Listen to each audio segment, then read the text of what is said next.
Hi guys, and welcome back to my. So today we're going to be going through a pull-up tutorial. So it doesn't matter whether you are at 0 pull-ups, you can't do any, you can do 10 pull-ups, but you're looking to do weighted pull-ups, you want to try and get 20 reps out. This tutorial is to help you really get to grips with maybe what you're doing wrong during the pull-up, and things that may be dangerous during the pull-up, and a list of exercises that are going to help strengthen and develop the back so that you can do more or get your first pull-up. Now the pull-up is one of those exercises that a lot of people tend to struggle with, and you watch other people do it in the gym and think, how is he or how is she doing this exercise so easily, but I can't even lift myself off the ground. Now, just simply going in and doing pull-ups or trying to do pull-ups or getting one or a half pull-up isn't gonna help. You can't force through a plateau of pull-ups. You need to take a step back, look at what you're possibly doing wrong, and put together a process like I've done today in how you're going to get from doing nothing to be able to do 1, 2, 3 to then eventually doing 10 pull-ups. So the first thing we need to understand is the anatomy of the back, how it works, and then some of the points that you may be doing incorrectly or even insafely.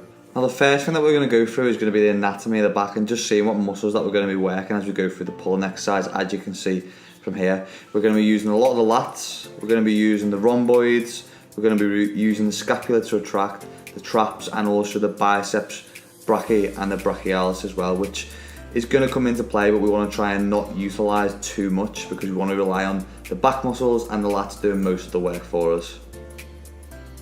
Now what we're going to move into is some of the common mistakes that we see when with the pull-up in a gym, and the first one's going to be kipping. Now this isn't necessarily wrong, but for a strict pull-up, which we're focusing on today, to master the perfect technique, kipping is not going to develop your strength through the pull-up. It's more of a skill to help you rep out some extra cheap reps during a workout. The next thing that I want to have a look at is scapular control. Losing control of the scapula and serratus anterior is a surefire way to end up with injuries and imbalances, as I learnt the hard way. If you just rely solely on the lats to get reps, you become reliant on the scapula and serratus anterior. It'll become a lot weaker over time. So try and control these and learn to really get to develop that technique. The next thing that I want to look at is something I like to call the bob and duck. I'm sure you will have seen those guys in the gym looking like they're going fishing with a chin. One, it's not a good look, and two, it's cheating. What you want to try and do is lead the chest and pretend to puff your chest out, but not too far to the point where it looks like you're doing a row. Now, the next thing is those half-assed reps. With any exercise, we aren't looking to do half-assed reps. Again, you will see people banging out reps like this, not reaching full contraction or going all the way down on the eccentric. You don't need to be coming to a dead stop, but I would advise getting your chest to the bar at least. Now, foot position. It's not essential, but the most common position will be to have the leg crossed behind you, which is something through social learning we pick up. But it can put more pressure on the lower back and create an anterior tilt, although a lot more people find it difficult to learn this way first with the feet in front. It will force a straighter back and give you a more natural position through the pull-up. Now let's get into the real reason why we're here for the video, the steps to 10 pull-ups. So the first step is going to be scap pulls. Great for people who have trouble activating the lats, which would be the very first thing you need to do to make a pull-up. Pretend you're simply trying to get your shoulders to meet your ears. Like we discussed before, it's important that you try and control this movement at all times and not just drop in and out of it. You can't do these, you may not be strong enough, so just try hangs instead. Step 2, jumping pull-ups. These will allow you to become confident getting a few pull-ups and getting your chest up to the bar while developing some strength through the back.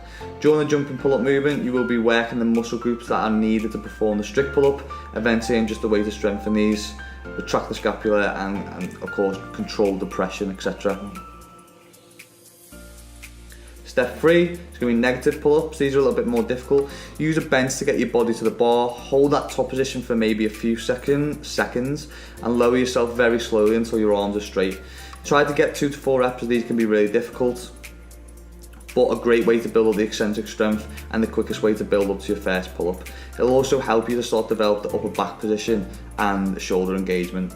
Now, step 4 you're going to need some bands for, and there's 2 types of ways you can attack this depending on your strength at the time. The easiest way and first way I'd start is with the foot banding position, as it'll give you extra assistance from the band. Unlike with a machine, these will also allow for a more natural movement through the pull-up and force you to do a lot more of the work. Then when it becomes easy, move the band to your knee and try to hit a few more reps like this. You're now getting less help through the bottom of the movement, which is the next big step into your first pull-up or to getting a few more pull-ups. Final step, and step 5, is going to be inverted rows. Although this one can be a bit of a ball ache to get into initially, it's the next step down from your full shebang. The inverted row is a horizontal pulling exercise that targets all the same muscle groups as the pull-up, whilst also increasing grip strength and core control. Basically, it's a lying down pull-up, which is going to increase the strength for all these important back muscles for the pull-up.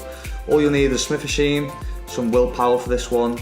Note, through the lower set of the bar, the more body weight you are going to be resisting against is dependent on your foot position. So if you start by keeping the feet bent and the knees bent, and then once you become a little bit more confident, go with a straight leg, again this will increase the resistance through the inverted row.